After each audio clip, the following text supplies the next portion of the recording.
الشيطان الرجيم. بسم الله الرحمن الرحيم. فلما دخلوا عليه قالوا يا أيها العزيز مسنا وأهلنا الضر وجئنا ببضاعة مزجاة فأوف لنا الكيل وتصدق علينا إن الله يجزي المتصدقين.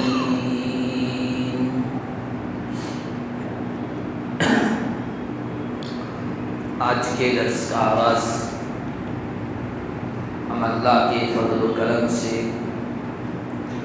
سورہ یوسف کی آیت نمبر 88 سے کر رہے ہیں. پچھلے درس میں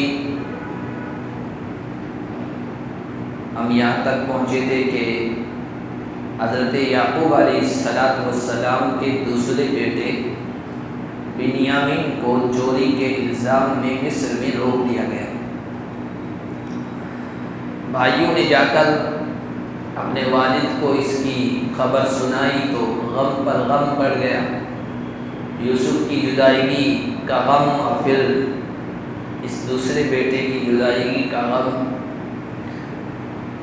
کہنے لگے میں اپنے غم کی شکایت اللہ ہی سے کرتا ہوں لیکن اللہ کی ذات سے مایوس نہیں.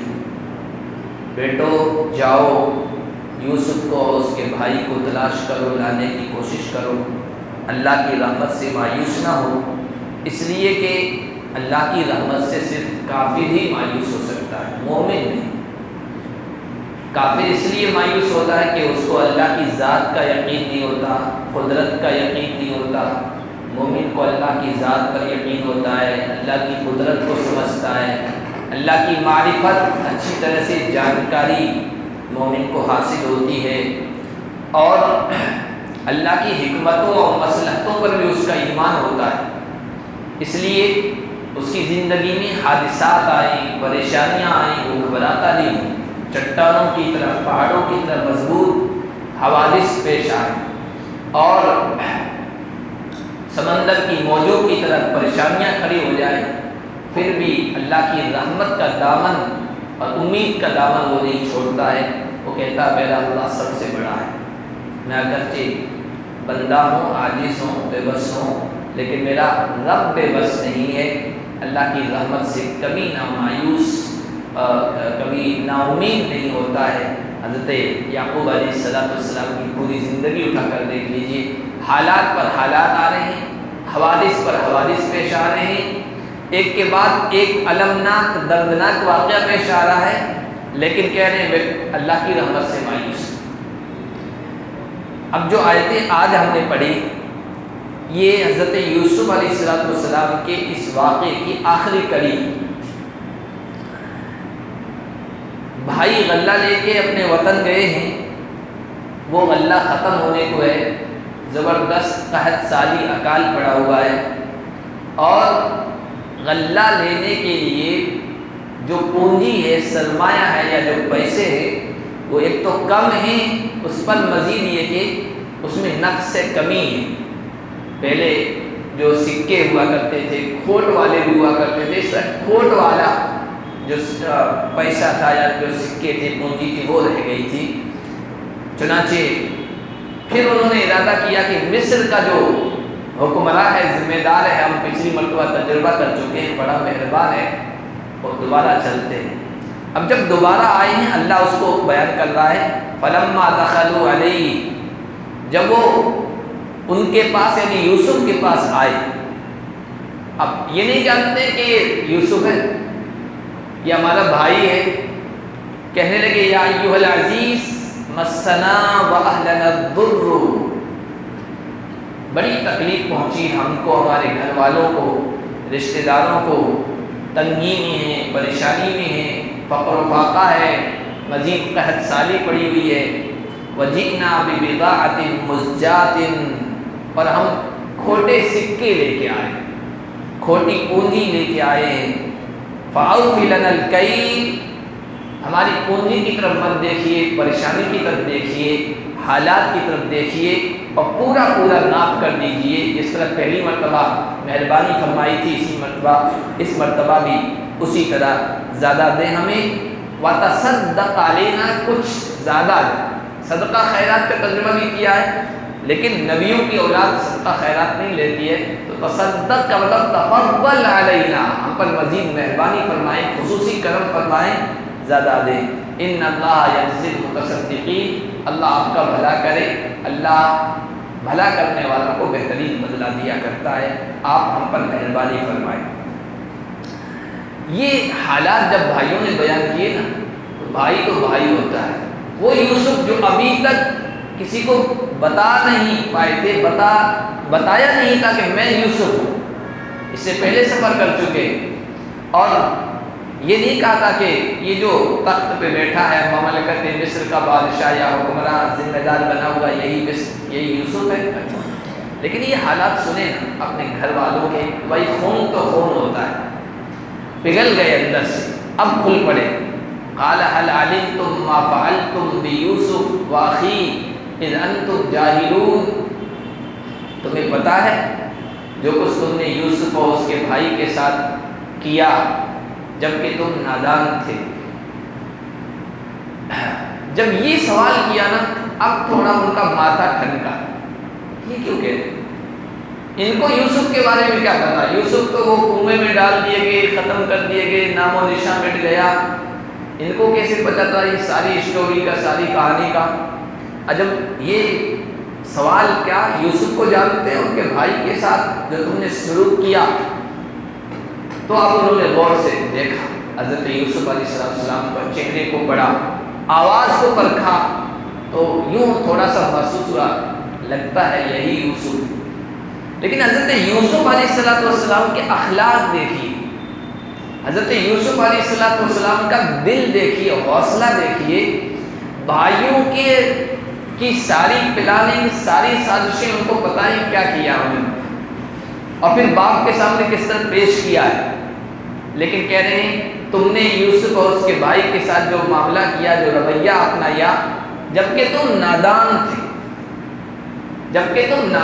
تھے، جاہل کا ترجمہ نادان تھے، اور اس طرح تم کر بیٹھے، غلطی سے کر بیٹھے، یعنی ان کے جرم کو یہ کہہ کر تم نادان تھے ہلکا کر دیا، اور ان کا بوجھ تھوڑا ہلکا ہو گیا، چلو اب ہمارے ساتھ کوئی غلط سلوک نہیں ہوگا۔ جب کسی بچے سے کوئی غلطی کر دے، نوجوان غلطی کر دے، ایک تو یہ کہ اس کو بڑا چڑھا کر پیش کرنا، اور ایک آدمی آ کر کے بیچارہ نادان ہے، ابھی کچی عمر کا ہے، تجربہ نہیں ہے، غلطی ہو گئی تو تھوڑا اس کو اطمینان ہو جاتا ہے، اب زیادہ پکڑ نہیں ہوگی، مواخذہ نہیں ہوگا، کچھ میری ہمدردی کرنے والے بھی کھڑے ہو گئے۔ تو کہا کہ تم سے یہ ہو گیا تو جانتے ہو؟ قالوا أئنك لأنت یوسف، اب انہوں نے کہا آپ ہی یوسف تو نہیں، لگ تو ایسا رہا ہے۔ قال أنا یوسف وهذا أخي، یوسف نے کہا کہ ہاں میں یوسف ہوں، اور یہ جو میرا بھائی بنیامین بیٹا ہے یہ میرا بھائی ہے۔ یہ دونوں حقیقی بھائی تھے، باقی جو تھے وہ سوتیلے بھائی تھے، لیکن باپ ایک ہی تھے۔ قد من اللہ علینا، اللہ کی مہربانی ہوئی ہم پر، اللہ کی مہربانی ہوئی ہم پر۔ تم نے تو بہت کچھ چاہا تھا، بہت سازشیں کی تھی، ختم کرنا چاہا تھا، لیکن اللہ نے مہربانی فرمائی، اور آج جس حال میں تم دیکھ رہے ہو وہ اپنی آنکھوں سے مشاہدہ کر رہے ہو۔ إِنَّهُ مَن يَتَّقِ وَيَصْبِرْ فَإِنَّ اللَّهَ لَا يُضِيعُ أَجْرَ الْمُحْسِنِينَ۔ پوری سورت کا لب لباب، خلاصہ، نچوڑ اگر آپ کہیں نا تو یہ ایک لائن ہے، ایک سطر ہے۔ پوری سورت کا، پورے یوسف علیہ السلام کے واقعے کا خلاصہ، جو عبرت ہم حاصل کرنا چاہیں، نصیحت حاصل کرنا چاہیں، حضرت یوسف کا یہ جملہ ہے۔ دیکھو اللہ کی مہربانی ہوئی، اور یہ صرف مجھ یوسف کے ساتھ خاص نہیں، یہ اللہ کا اصول ہے، اللہ کی سنت ہے، اللہ کا طریقہ ہے، یہ اللہ کی عادت ہے، یہ اللہ کا قانون ہے، تو یوسف کے ساتھ خاص نہیں ہے۔ ہر بندہ جو اس چیز کو اپنا لے، کیا دو چیزیں ہیں ترقی کی، کامیابی کی، کمال کی، دنیا اور آخرت میں نجات کی، یہ دو چابیاں ہیں، دو چیزیں ہیں، دو صفات ہیں، دو خوبیاں ہیں جو اپنا لے گا، جس زمانے میں اپنائے گا، چاہے نبی ہو غیر نبی ہو، وہ اپنائے گا، اللہ اسے کامیابی کی بلندیوں پر فائز کر دے گا، بٹھا دے گا۔ اور صرف یہاں نہیں، اللہ نے جگہ جگہ ان دو چیزوں کو بیان فرمایا۔ پہلی چیز حضرت یوسف نے کہا جو تقوی اختیار کرے گا، تقوی یوں ترجمہ کریں گے اللہ کا ڈر، اللہ کا خوف، یہ، لیکن تقوی کا ترجمہ عام انداز میں کریں احتیاط والی زندگی، قدم پھونک پھونک کر رکھے انسان، میرا رب مجھ سے ناراض نہ ہو جائے کہیں، میرے رب کی ناراضگی اس چیز سے نہ ہو جائے، تو ایک ایک قدم، ایک ایک کام جو کرتا ہے، ایک ایک قدم جو اٹھاتا ہے، سوچ سمجھ کر پہلے تحقیق کرتا ہے، پہلے پوچھتا ہے، پہلے سوال کرتا ہے، یہ کام جو میں کرنے جا رہا ہوں اللہ اس کے رسول کی ناراضگی کا تو نہیں ہے، یہ ہے تقوی۔ تقوی کے معنی آتے ہیں بچنا، شرک سے بچنا، کفر سے بچنا، پھر گناہوں سے بچنا، یہاں تک کہ جو نامناسب چیزیں ہیں ان سے بچنا، یہ ہے تقوی۔ ایسے آدمی کو متقی کہتے ہیں، پرہیزگار کہتے ہیں، جو تقوی اپنا لے گا، اختیار کرے گا۔ دوسرا وَيَصْبِرْ، صبر کرے گا، برداشت کرے گا، نامناسب چیزیں، مزاج کے خلاف چیزوں کو برداشت کرنا جس میں آ جائے گا تو پھر یہ نیک کام کرنے والا ہے، اور اللہ نیک کام کرنے والے کو، محسن کو، اچھے کام کرنے والے کو کبھی ضائع نہیں کرتا ہے، نہ اس دنیا میں ضائع کرتا ہے نہ آخرت میں ضائع کرتا ہے۔ اب یہ دو چیزیں، غزوہ احد کا تذکرہ ہوا، اس سے پہلے چوتھے پارے میں اللہ نے کہا یہ جو یہودی ہیں، یہ اہل کتاب ہیں، یہ جو مشرک ہیں، یہ ان سے دوستی نہ گانٹھو، یہ ظاہر میں تم سے دوستی کرتے ہیں، اندر سے تمہارے خلاف پلاننگ کرتے ہیں، سازش کرتے ہیں، تم ان سے بڑے تعلقات، بڑی محبت کی پنگی بڑھا رہے ہو، لیکن یہ بڑے چالاک ہیں، تمہارے پاس آتے ہیں تو کہتے ہیں ہم تمہارے جگری دوست ہیں، جب دوسروں کے پاس جاتے ہیں تو غصے کی وجہ سے اندر اپنے انگلیوں کو کاٹ کھاتے ہیں، تو یہ اس طرح کے ہیں، سازشیں کرتے ہیں۔ لیکن اللہ نے فرمایا ان تصبروا وتتقوا لا یضرکم کیدہم شیئا، یہی الفاظ، اگر تم صبر کرو وتتقوا، تقوی اختیار کرو تو ان کی چالیں ذرہ برابر تمہیں نقصان نہیں پہنچائے۔ سورہ آل عمران ختم ہو رہی ہے، اس سے پہلے والا رکوع ہے، یہودیوں کی تکلیف دہ باتیں جو اللہ اور اس کے رسول کی ذات کے بارے میں وہ کہتے تھے، بڑی تکلیف ہوتی ہے انسان کو، ایک انسان جسمانی اعتبار سے ہمیں نقصان پہنچائے اور ایک ذہنی اعتبار سے ٹارچر کرے نا، تو یہ ذہن کا جو نقصان ہوتا ہے، دماغ کے اعتبار سے پریشانی، یہ بہت خطرناک ہوتی ہے۔ کسی نے ہم کو مار دیا، یہ تو برداشت ہو سکتا ہے، لیکن اگر کوئی اللہ کی ذات کے بارے میں، رسول اللہ صلی اللہ علیہ وسلم کی شان کے بارے میں گستاخی کر دے، قرآن کی گستاخی کر دے، یہ جو تکلیف ہوتی ہے بہت خطرناک ہوتی ہے۔ کچھ جملے کہہ دیں تو اللہ نے وہاں فرمایا کہ لَتَسْمَعُنَّ مِنَ الَّذِينَ أُوتُوا الْكِتَابَ مِنْ قَبْلِكُمْ وَمِنَ الَّذِينَ أَشْرَكُوا أَذًى كَثِيرًا، اہل کتاب یہودیوں اور عیسائیوں اور جو مشرک ہیں، شرک کر رہے ہیں، ان کی طرف سے تمہیں بہت ساری تکلیف دہ باتیں سننی پڑے گی، لیکن وہاں بھی یہ فرمایا اگر صبر کرو گے، حوصلہ رکھو گے، تقوی اختیار کرو گے تو پھر یہ بہت دل بڑھنے والا کام ہے اور یہ کامیاب لوگوں کا طریقہ ہے۔ یہاں بھی حضرت یوسف علیہ السلام کی زمانے بھی اللہ نے یہ کہا کہ دیکھو جو تقوی اختیار کرے گا، صبر کرے گا، شریعت پر جمے گا، اللہ کے حکموں پر جمے گا، جس کو کہتے ہیں استقامت۔ استقامت کا مطلب ہے جمنا، ایسا نہیں کبھی کر لیا کبھی نہیں کیا، کبھی اللہ کے حکم کی پابندی کر لی، کبھی اللہ کے حکم کو توڑ دیا، کبھی تو حلال کما رہے ہیں، کبھی رشوت لے رہے ہیں، سود لے رہے ہیں، ملاوٹ کر رہے ہیں، دھوکہ دے رہے ہیں، کسی کا مال ہڑپ کر رہے ہیں، اس کو استقامت نہیں کہتے ہیں۔ استقامت کا مطلب ہوتا ہے ہر حال میں اللہ کے دین پر، اللہ کے حکم پر، نبی کی ہدایت پر جمے رہنا، چاہے پھر اس میں نقصان ہی کیوں نہ ہو۔ یہ ہے تقوی والی زندگی اور صبر والی زندگی۔ یہ جو اختیار کرتا ہے نا، پھر اللہ اسے کامیاب کرتا ہے۔ تو حضرت یوسف نے اپنے بھائیوں سے یہی کہا اِنَّهُ مَن يَتَّقِ وَيَصْبِرْ فَإِنَّ اللَّهَ لَا يُضِيعُ أَجْرَ الْمُحْسِنِينَ۔ قالوا تاللہ لقد آثرک اللہ علینا وإن كنا لخاطئین، بھائیوں نے کہا جب یہ دیکھا کہ یہ تو یوسف ہی ہے، کہا قسم بخدا اللہ نے آپ کو ہم پر ترجیح دی، فوقیت دی، یہ مقام و مرتبہ دیا، واقعی ہم خطاوار تھے۔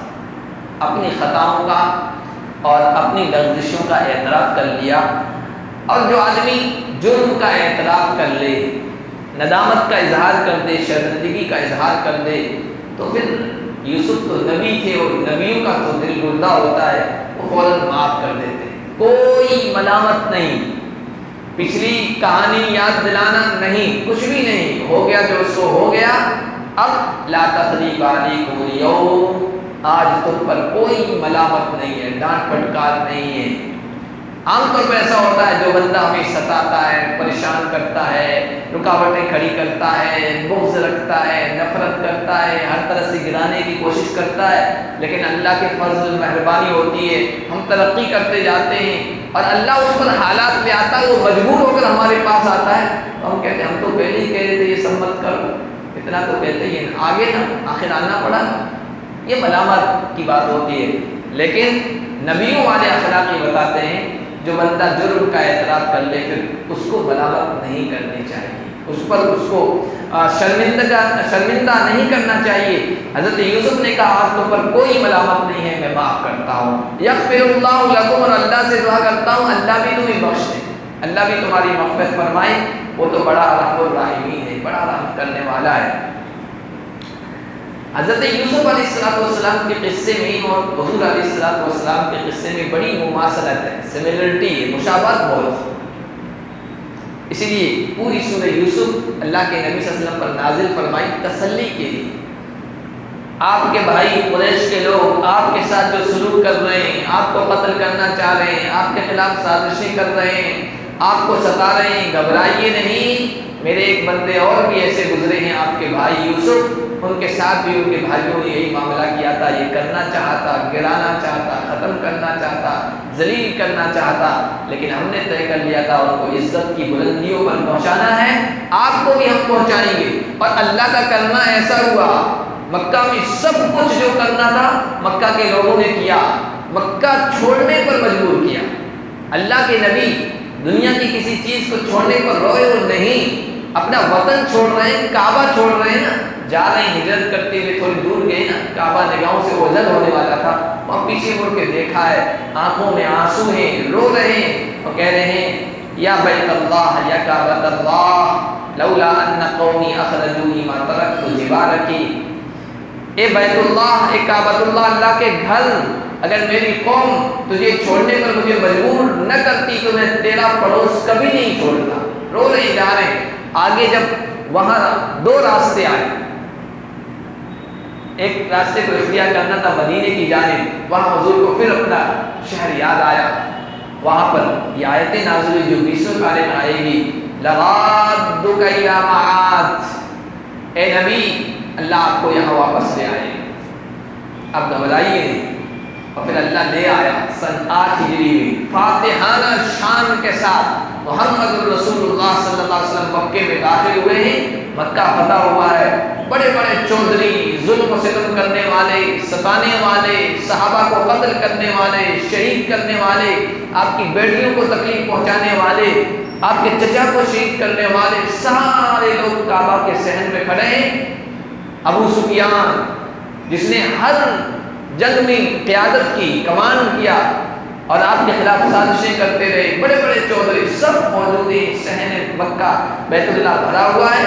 اللہ کے نبی نے اس موقع پر بھی یہ کہا تھا آج بتاؤ میں تمہارے ساتھ کیا سلوک کرنے والا ہوں۔ قریش مکہ نے لہجے کو دیکھ لیا تھا، پرکھ لیا تھا، ہے سوال لیکن لہجے میں شفقت ہے، نرمی ہے، محبت ہے، عفو و درگزر ہے، معاف کرنے کے جذبہ جھلک رہا ہے۔ کہا کہ آپ شریف بھائی ہیں، شریف بھائی کے بیٹے ہیں، شریفوں سے شرافتی کی ہم امید رکھتے ہیں۔ جب یہ جملے قریش کے ان ظالموں کی طرف سے آئے جو آج سب گردنیں جھکائے کھڑے ہیں، حضور نے کہا یہی جملہ کہا لا تثریب علیکم اليوم انتم طلقاء، آج تم پر کوئی ملامت نہیں، جاؤ سب آزاد، تمہیں کوئی پکڑ نہیں ہوگی، اللہ تمہیں معاف فرمائے۔ حضرت یوسف نے کہا اور وہ بڑا رحم فرمانے والا ہے۔ پھر بھائیوں سے کہا اذهبوا بقمیصی ھذا فالقوه علی وجه ابی یأتی بصیرا، یہ میرا کرتا لے کے جاؤ، اب میرے ابا کو، میرے والدین کو، میرے رشتہ داروں کو جو دور ہیں کنعان میں، ان کو یہاں لے کے آؤ۔ وہ دیہاتی زندگی ہے، وہاں رہنے سہنے کی سہولتیں آسانیاں نہیں، اللہ نے اب مجھے یہاں شہر میں عزت دی، وقار دیا، مقام دیا، مصر کی مملکت و بادشاہ کا ذمہ دار بنا دیا، سب کو یہاں لے کے جاؤ اور یہ میرا کرتا لے کے جاؤ، میرے کرتے کو لے جا کر میرے والد کے چہرے پہ ڈال دینا، ان کی آنکھوں کی بینائی لوٹ آئے، واتونی بِأَهْلِكُمْ أَجْمَعِينَ، اور سارے گھر والوں کو ساتھ لے کے آؤ۔ علماء نے عجیب بات رکھی، یہ جو کرتا ہے نا، یہی کرتا پیچھے واقع آیا، پریشانی کا بھی سبب بنا ہے، غم کا بھی سبب بنا ہے، فراق اور جدائی کا سبب بنا ہے، اور یہی کرتا آج خوشی کا سبب بن رہا ہے۔ ایک ہی سبب ہوتا ہے، ریزن، کارن، وجہ، جو خوشی کا بھی سبب بنتی ہے اور جو غم کا بھی سبب بنتی ہے، جو راحت اور آرام کا بھی سبب بنتا ہے، ایک ہی سبب ہوتا ہے، اور وہی پریشانی کا اور تکلیف کا بھی سبب بنتا ہے۔ اس کا مطلب یہ ہے سبب کے اندر کچھ نہیں ہے، جو سبب کو پیدا کرنے والا اللہ ہے، اس کے ہاتھ میں سب کچھ ہے۔ یہی کرتا حضرت یوسف کا کرتا لے گئے تھے بھائی باپ کے پاس روتے ہوئے، یوسف کو بھیڑیا کھا گیا ہے اور اس پر خون لگا ہوا تھا، اس کرتے کی وجہ سے غم کی داستان شروع ہوئی، 40 سال تک ایک قول کے مطابق روتے رہے، کرتا سبب بنا ہے۔ پھر یہی یوسف کا کرتا جا رہا ہے، جس کرتے کے غم کی وجہ سے ایک داستان غم کی شروع ہوئی، آنکھوں کی بینائی چلی گئی، آج کرتا گیا ہے، یوسف کی آنکھوں پر رکھا گیا ہے، بوڑھے باپ کی آنکھوں میں روشنی آ گئی، بینائی آ گئی ہے۔ ایک ہی سبب ہے، کرتا وہی ہے، یوسف کا کرتا ہے، لیکن غم کا بھی سبب بن رہا ہے، خوشی کا بھی سبب بن رہا ہے۔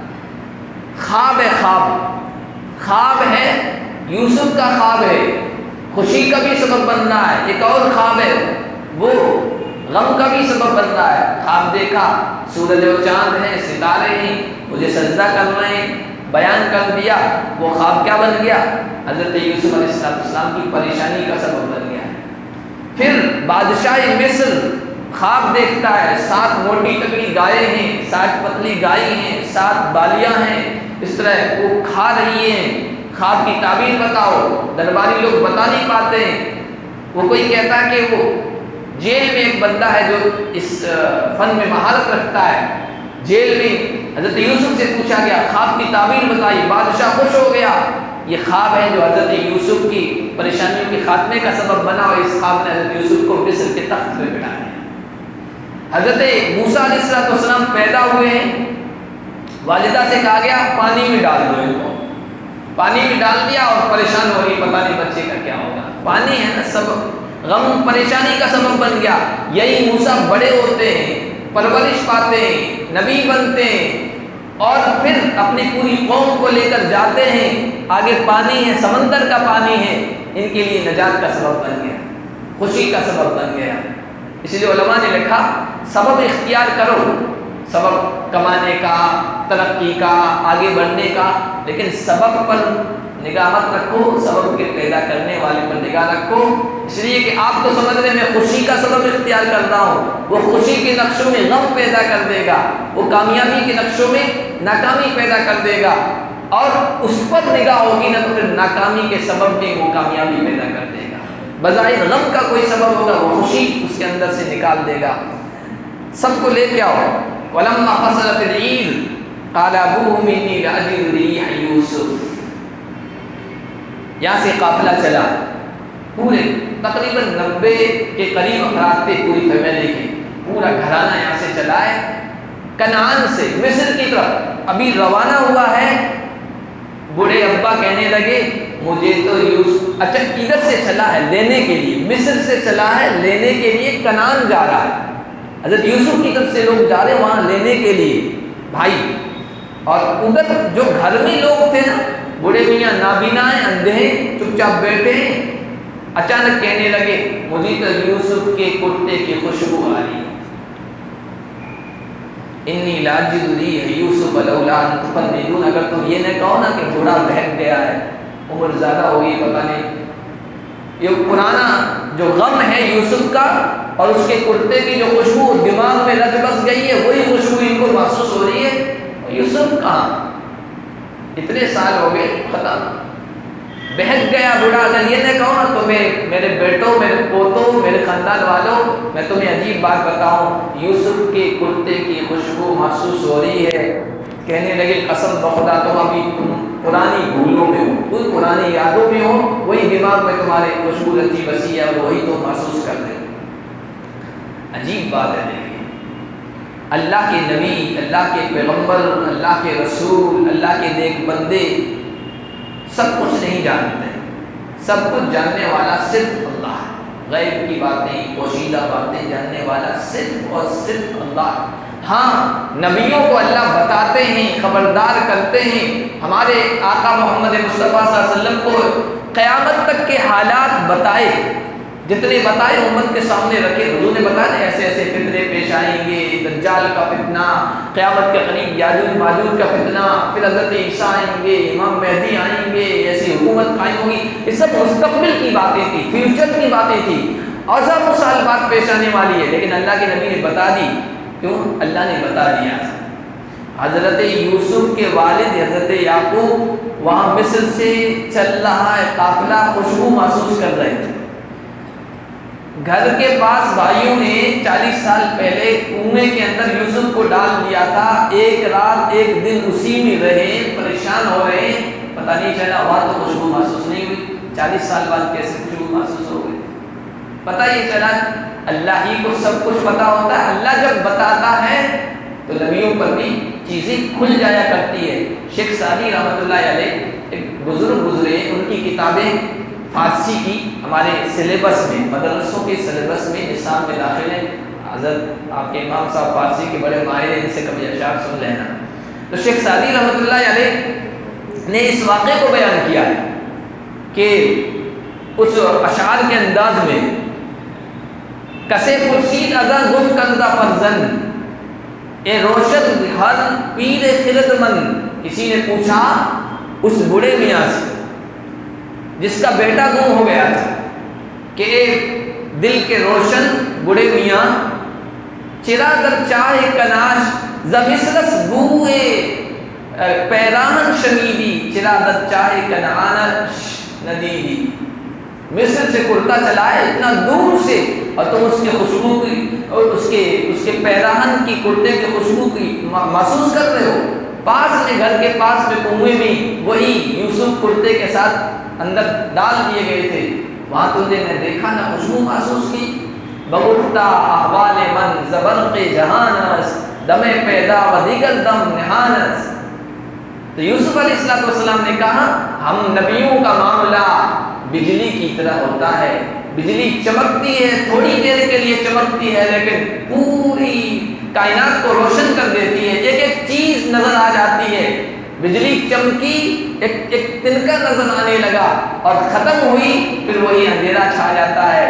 گاہے برتارے میں اعلیٰ نشینم، وگہے بر پشت پائے خود نبینم، کبھی تو ہم اتنے بلند چوٹی پر، اتنی بلند چوٹی پر بیٹھے ہوئے ہوتے ہیں، سب کچھ دیکھ رہے ہوتے ہیں، اور کبھی ہمارے حالت یہ ہو جاتی ہے پاؤں کے نیچے کیا ہے وہ بھی پتہ نہیں چلتا ہے۔ وہی کی بجلی اللہ کی طرف سے جب روشن ہوتی ہے، ہمارے سامنے حالات کھل جاتے ہیں، اور وہی نہیں آتی ہے، کنیکشن وہاں سے ختم ہو جاتا ہے، تو اندھیرا چھا جاتا ہے، پھر پتہ نہیں چلتا ہے یہ کیا ہو رہا ہے۔